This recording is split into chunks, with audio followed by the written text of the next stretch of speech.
Cedric Alexander is a veteran police officer, chief and sheriff, and now the commissioner of community safety for Minneapolis, a position created after the death there of George Floyd. Cedric, good morning. Thanks so much. I'm sure you felt the way we all felt watching that video, which was just horror. It was heinous. We couldn't believe what we were seeing with our eyes. But I'm curious what you thought also as a former police officer, as a former police chief, and now someone whose business is to study policing and make it better.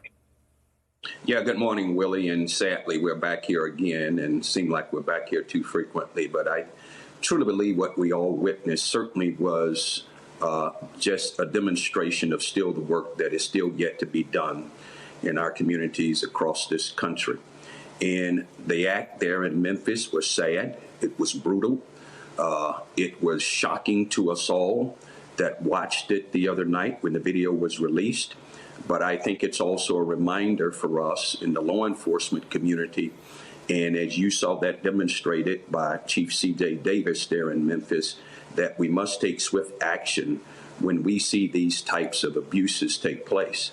This is just so reflective of poor supervision on that scene that appeared to never to have responded, and certainly a lack of training. You have 5 police officers there of size who could not subdue in any kind of way based on the training I know that they all received, to subdue him in a way that they did not have to be brutal in their measures that they took against him. It is shameful to us, but it's also, Willie, is not a reflection of the other 700,000 police officers that are around there, around the country, who really are doing every day, every night, doing a good job for us. Don't let these 5 be a reflection of everyone else. As I mentioned, you're doing your work now in Minneapolis.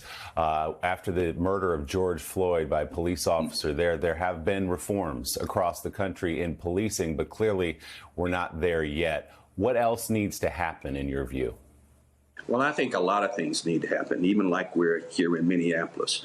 We have a community we're working very closely with, a community that's engaged in helping us and rectify and reform. We have a police department of men and women who are totally engaged to make things better.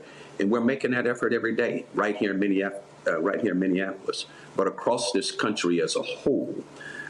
Other police leaders like myself, law enforcement officials, we are ashamed, but we're not going to allow the actions of what occurred in Memphis to deter us in any kind of way or keep us from doing the work that we know need to be done. And we have communities across this country that support us, and they support us right here in Minneapolis, and we're going to continue to move forward.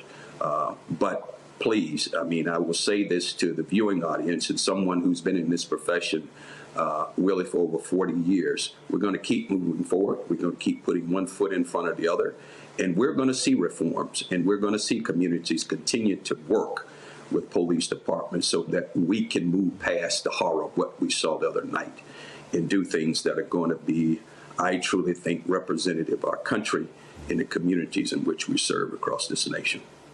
And I know that's something you're working on every day. Cedric Alexander, we really appreciate your expertise this morning. Thank you so much, sir. Hey, thanks for watching. Don't miss the Today Show every weekday at 11 a.m. Eastern, 8 Pacific on our streaming channel, Today All Day. To watch, head to today.com/allday or click the link right here.